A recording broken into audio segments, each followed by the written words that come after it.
Lección 14.1. Corrientes en un circuito corriente alterna en paralelo.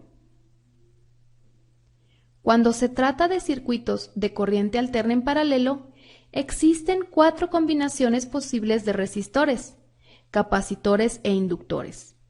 La figura de la izquierda muestra las 2 primeras. El primer circuito se conoce como RL y el segundo es un RC.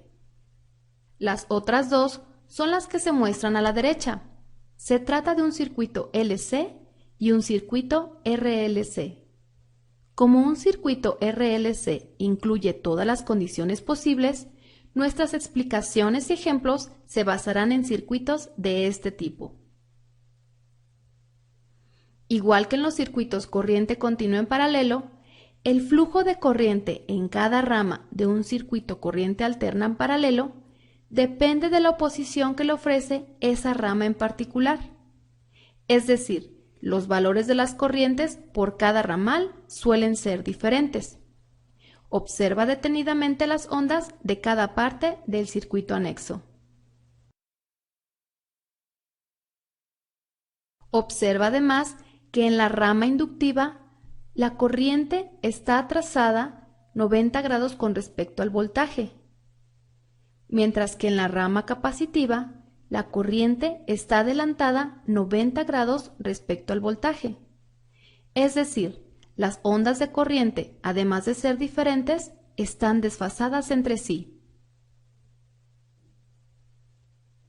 Es importante hacer notar que las ondas de voltaje son tomadas como referencia para definir la fase de las de intensidad de corriente, pues como veremos en la siguiente lección, las ondas de voltaje en un circuito en paralelo son iguales y están en fase.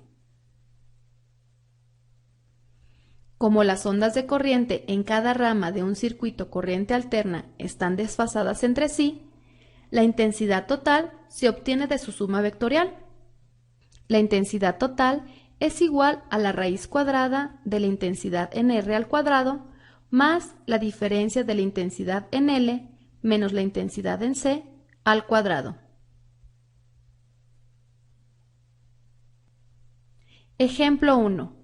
¿Cuál es la intensidad total que circula por el circuito de la figura si las corrientes individuales son las siguientes? Intensidad en R igual a 4 amperes, intensidad en L igual a 6 amperes y la intensidad en C igual a 1 amper.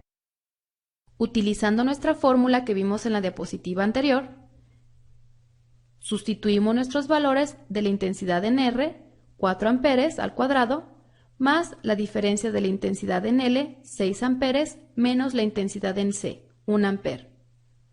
Esto nos da como intensidad total 6.4 amperes. Lección 14.